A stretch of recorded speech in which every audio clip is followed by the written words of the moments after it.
जय श्री दशा माता। दशा माता जी की दूसरी कहानी। एक घर में सास बहू रहती थी। बहू का पति विदेश में गया था। एक दिन सास ने बहू से गांव में से आग लाकर भोजन बनाने को कहा। बहू गांव में आग लेने गई, पर किसी ने भी उसे आग नहीं दी और उसे यह कह दिया कि जब तक दशा माता की पूजा नहीं हो जाती तब तक आग नहीं मिलेगी। बेचारी बहू खाली हाथ घर लौट आई। उसने सास को बताया कि गांव भर में आज दशा माता की पूजा है, इसलिए कोई आग नहीं दे रहा। शाम हो जाने पर सास आग लेने गांव में गई तो स्त्रियों ने उसे आराम से बिठाया और कहा कि सब तो सुबह तुम्हारी बहू आई थी लेने, परंतु हमारे यहाँ पूजा नहीं हुई थी, इसलिए आग नहीं दे सके। सास आग लेकर घर पहुंची थी कि एक आदमी बछड़ा लिए आया और उसके पीछे ब्याही कलोरी गाय थी। स्त्री ने उससे पूछा, यह गाय क्या पहलोटी ब्याही है? आदमी ने उत्तर दिया, हाँ। उसने पूछा, बछड़ा है या बछिया? उसने जवाब दिया, बछड़ा है। सास ने घर जाकर बहू से कहा, आओ हम दोनों भी दशा माता का घड़ा लें और व्रत करें।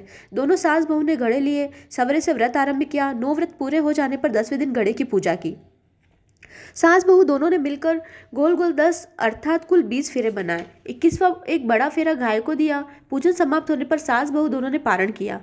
उसी समय बुढ़िया के बेटे ने विदेश से आकर दरवाजे पे आवाज लगाई। आवाज सुनकर माँ ने सोचा, क्या हर्ज है, उसे जरा देर ठहरने दो, मैं पारण करने के बाद ही किवाड़ खोलूंगी। इधर बहू ने आवाज सुनी तो उसे ठहरने का साहस नहीं हुआ। अपनी थाली का अन्न इधर उधर करके झट पानी पीकर उठकर खड़ी हो गई। उसने जाकर किवाड़ खोले। पति ने उससे पूछा कि अम्मा कहाँ है? बहू ने उत्तर दिया, वह तो अभी पारण कर रही है। तब पति बोला, मैं तेरे हाथ का जल भी नहीं पीऊंगा, क्योंकि मैं 12 बरस से घर आया हूँ। इतने दिनों तक न जाने तू किस प्रकार रही होगी। अम्मा आएगी, वह जल लाएगी, तभी जल पीऊंगा। यह सुनकर स्त्री चुपचाप बैठ गई। इतने में उसकी अम्मा पारण कर अपनी थाली धोकर पी चुकी थी। तब वह लड़के के पास गई। लड़के ने सादर उसके पैर छुए। अम्मा उसे आशीर्वाद देकर भीतर घर में गई। माता ने थाली परोस रखी थी। बेटा भोजन करने लगा। उसने हाथ में पहला ग्रास ही लिया था कि फेरे के वे टुकड़े जो बहू ने अपनी थाली से फेंक दिए थे अपने आप उचक कर उसके सामने आने लगे। बेटे ने माँ से पूछा, यह सब क्या हो रहा है? माँ बोली, मैं क्या जानूं, बहू जाने। यह सुनकर बेटा आग बबूला हो गया। ऐसी बहू मेरे किस काम की, जिसका चरित्र की तू खुद भी साक्षी नहीं है।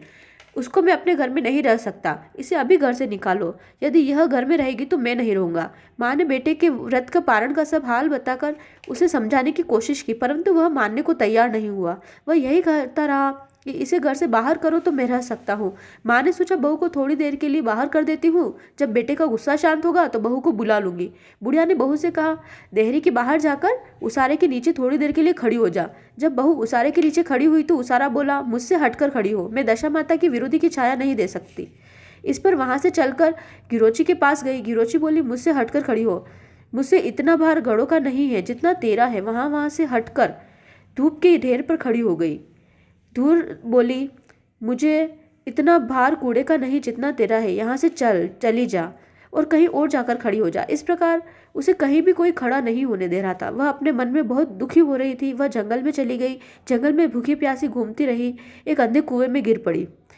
उसमें गिरी, उसे चोट तो नहीं आई। वह वहां जाकर नीचे बैठ गई। अचानक राजा नल शिकार खेलते खेलते वहां पहुंचा। उसके साथी बिछुड़ गए। वह प्यास के कारण उसी कुएं के पास आए जिसमें वह स्त्री गिरी पड़ी थी। राजा नल के भाई ने कुएं में पानी के लिए लोटा डाला तो उस स्त्री ने लोटे को पकड़ लिया। भाई ने नल से कहा कि इस कुएं में तो किसी ने लोटा पकड़ लिया है। तब राजा नल उस कुएं के पास आकर बोले कि तुम यदि पुरुष हो तो मेरे धर्म के भाई हो, और यदि तुम स्त्री हो तो मेरी धर्म की बहन हो।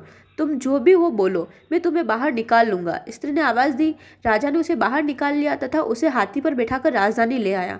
महाराज को शिकार से लौटकर महल की ओर आते देखकर सेवकों ने महारानी को महाराज के आने की सूचना दी। सेवकों ने एक स्त्री को साथ में हाथी पर बैठे देखकर रानी को बताया कि महाराज एक नई रानी भी साथ ले आए हैं। यह जानकर महारानी बड़ी दुखी हुई। इतने में महाराज भी वहां आ पहुंचे। रानी ने हाथ जोड़कर विनती की, महाराज आप मुझसे ऐसी क्या गलती हो गई कि आप दूसरा विवाह कर लाए? राजा नल ने हंसकर उत्तर दिया, वह तुम्हारी सोत नहीं ननंद है, मेरी धर्म बहन है। तुम्हें उसके साथ अपनी सगी ननंद की तरह बर्ताव करना चाहिए। यह सुनते ही महारानी का मुख प्रसन्नता से खिल उठा। वह बोली, अब तक मैं ननंद का सुख नहीं जानती थी। अच्छा हुआ जो मुझे भाग्य से ननंद भी मिल गई। राजा ने उसका नाम मुंह बोली बहन रखा और उसके लिए अलग महल बनवाया। उसके दिन अब सुखपूर्वक बीतने लगे। एक दिन राजा की घोड़ी ब्याही तो राजमहल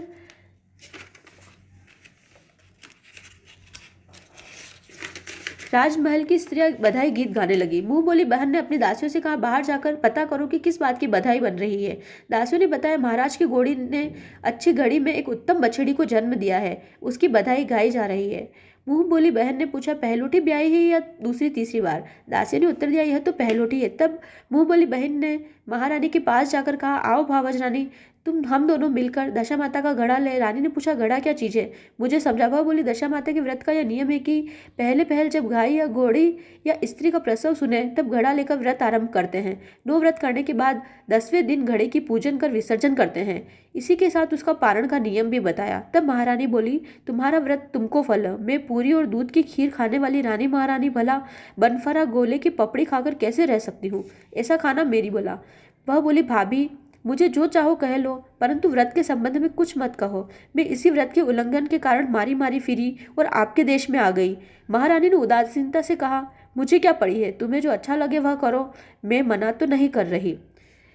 मुंह बोली बहन ने श्रद्धापूर्वक घड़ा लिया। 9 दिन तक व्रत किए, 10वें दिन विधिवत पूजन किया, गोला फरा बनाए और संध्या को पारण करने बैठी। उसी समय उसके पति को अनामास कुछ प्रेरणा सी हुई और वह अपनी माता की आज्ञा लेकर अपनी पत्नी को ढूंढने चल दिया।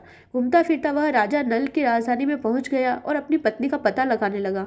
उसने एक कुएं पर कुछ औरतों को बातें करते देखा। एक कह रही थी कि राजा की मुंह बोली बहन बहुत ही सुंदर स्त्री है, आजकल राजा उसी का किया सब कुछ होता है। दूसरी स्त्री बोली, वह सुंदर होने के साथ साथ धर्मात्मा भी है, जब से आई है तभी से उसने सदाव्रत खोल रखा है, उसके दरवाजे से कोई भी व्यक्ति खाली हाथ नहीं लौटता।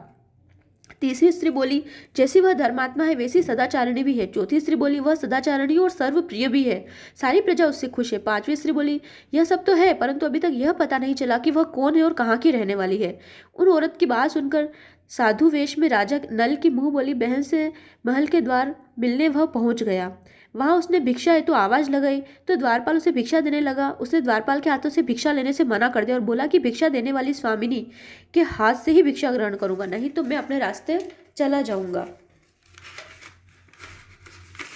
तब द्वारपाल ने उससे कहा, इस समय वह दशा माता का व्रत करके पारण कर रही है, पारण समाप्त होने पर ही वह तुम्हें भिक्षा दे सकती है, तब तक तुमको प्रतीक्षा करनी पड़ेगी। वह चुपचाप बैठकर प्रतीक्षा करने लगा।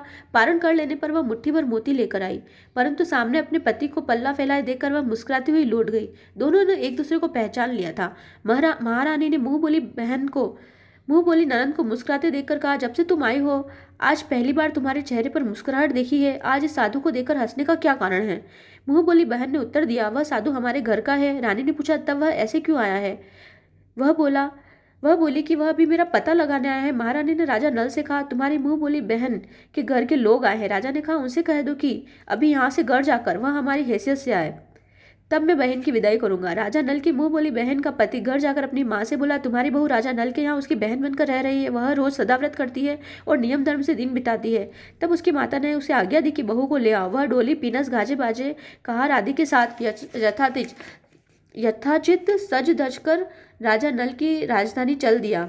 राजा ने उसे यथोचित आदर सत्कार किया और कुछ दिनों की मेहमान नवाजी कर विधिपूर्वक बहन की विदाई कर दी। जब वह महल से बाहर निकलने लगी तो महल भी उसके पीछे पीछे चलने लगा। तब महारानी बोली, ननद जी तुम चली और मेरा महल भी ले चली, जरा पीछे मुड़कर देखते तो जाओ। जो ही उसने पीछे मुड़कर देखा तो राजा की संपूर्ण राशि वैभव अचानक लुप्त हो गया। राजा की मुंह बोली बहन अपने पति के साथ आनंद से रहने लगी, परंतु राजा नल व रानी का यह हाल हो गया कि वे दोनों कमर कतरी ओढ़े फिरने लगे। उनके भोजनालय में पत्ते पत्ते खड़खड़ाने लगे। राजा नल रानी से बोले, अब हमें यहाँ से कहीं दूसरी जगह चले जाना चाहिए। रानी पतिव्रता स्त्री थी, उसने राजा की आज्ञा मान ली। चलते चलते वे गांव के पास पहुंचे। वहां पर बेरी के पेड़ पर बेर लगे हुए थे। राजा रानी दोनों भूखे थे। उन्होंने बेरों को उठाए तो बेर लोहे के हो गए। इस प्रकार राजा रानी जिस वस्तु को भी हाथ लगाते वह कंकड़ पत्थर में बदल जाती। इतने में राजा रानी और आगे बढ़े। रास्ते में उन्हें एक व्यापारी मिला। व्यापारी ने राजा रानी को पहचान लिया। उसने राजा रानी के भोजन के लिए सेर भर आटा दिया। वे आटा लेकर एक नदी किनारे बैठ गए। वहां रानी भोजन बनाने लगी और राजा नल स्नान करने चले गए।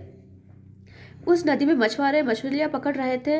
मछुआरों ने राजा को 4 मछलियां दी। रानी ने मछलियां भूनकर रोटियां बना ली। राजा नल भोजन करने बैठे। रोटियां ईंट में परिवर्तित हो गई। मछलियां उछलकर नदी में चली गई।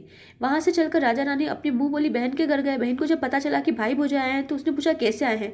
रानी ने कहा कि लटके चीथड़े भूरे कुकरा ऐसे आए हैं और कैसे आते हैं। यह सुनकर उसे बड़ी लज्जा आई। उसने राजा रानी को एक कुम्हार के यहाँ ठहरा दिया। शाम को थाल सजाकर बहन स्वयं भोजाई से मिलने कुम्हार के घर गई।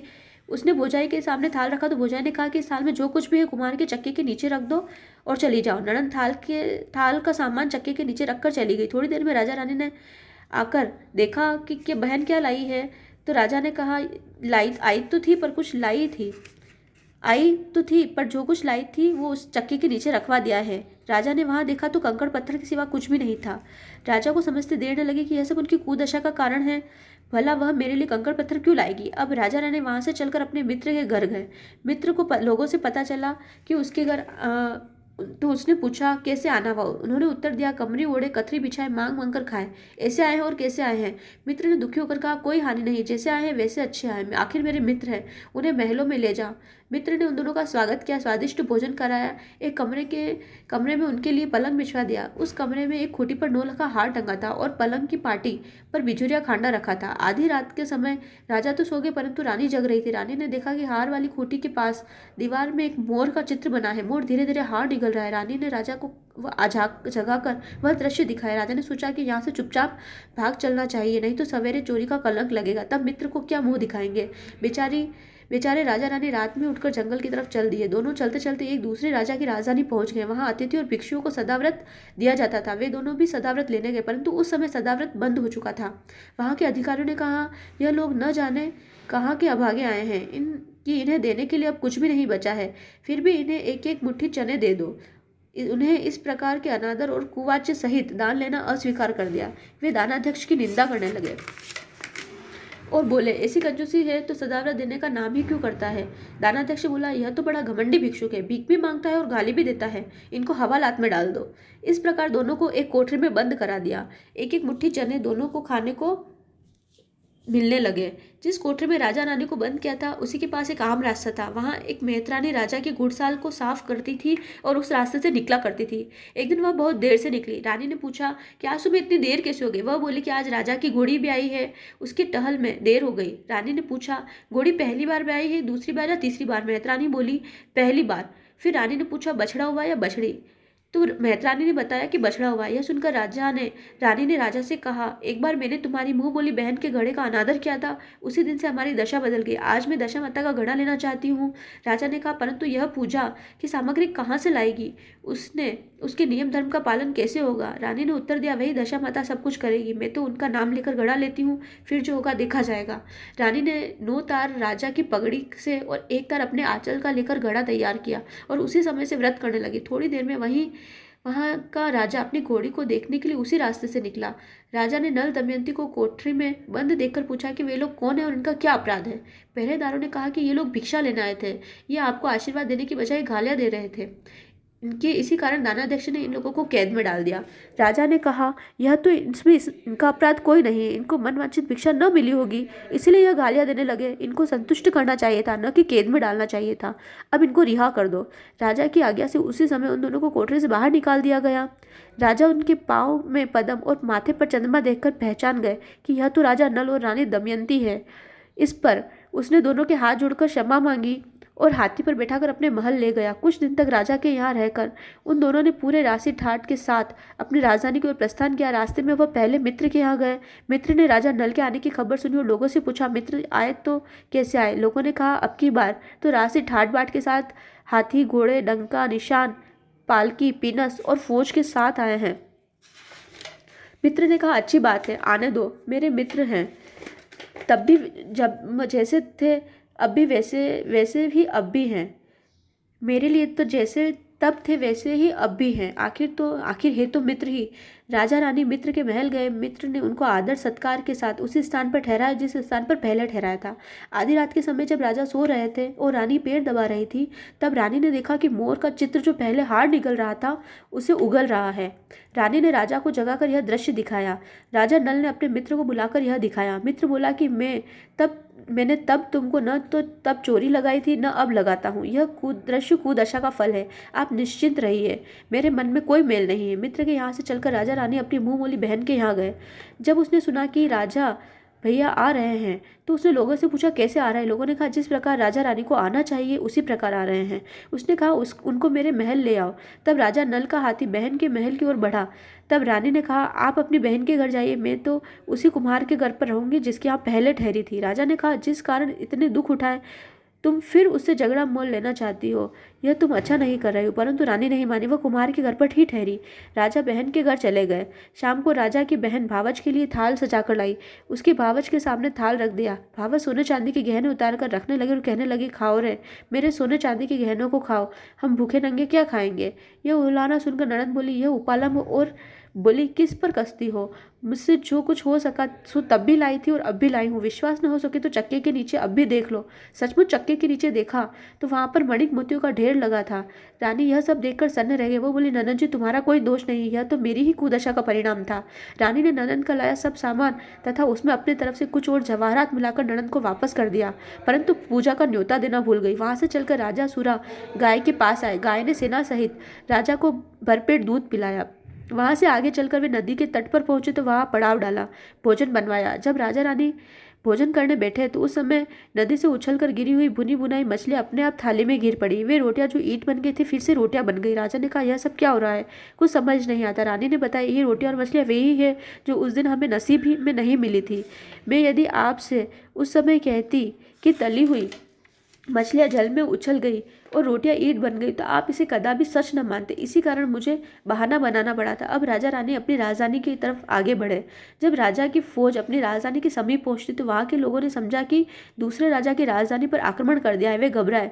वहाँ के लोग नजराना लेकर राजा के से मिलने गांव के बाहर आए, परंतु यह क्या, यह तो राजा अपना ही है। लोगों की प्रसन्नता का ठिकाना नहीं रहा। वे श्रद्धा भक्ति के साथ महाराज के आगे चलकर उन्हें महल में ले गए। राजा रानी ने महल में प्रवेश किया। रानी ने तुरंत दशा माता की पूजा का प्रबंध किया।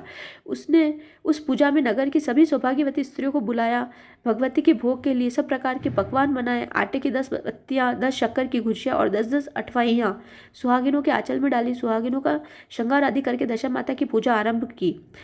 कलश स्थापित करके दीपक को प्रज्वलित किया, परंतु उसकी बत्ती नहीं जली। इस पर पंडितों ने कहा, कोई न्योता पाने वाली न्योता रह तो नहीं गया, स्मरण किया जाए, उसके आने पर दीपक जल जाएगा। रानी ने सोच विचारने के बाद बताया कि ननद न्योतन से रह गई। पंडितों ने कहा, उन्हें फौरन बुलाया जाए। राजा ने अपनी दूतगामी रथ को भेजकर अपनी मुंह बोली बहन को बुलवाया। उसके आते ही कलश का मणिक दीपक प्रज्वलित हो गया। बड़ी धूमधाम से पूजा की गई। अंत में सुहागिनों को भोजन कराकर विदा किया गया। उस समय राजा ने राज्य में आज्ञा जारी की, मेरी प्रजा के लोग दशा माता का व्रत किया करें। हे भगवती माता, जिस प्रकार आपने राजा नल के दिन वापस अच्छे लेकर आए, उसी प्रकार हम सबके दिन अच्छे रखना। जय दशा माता। जय श्री कृष्ण।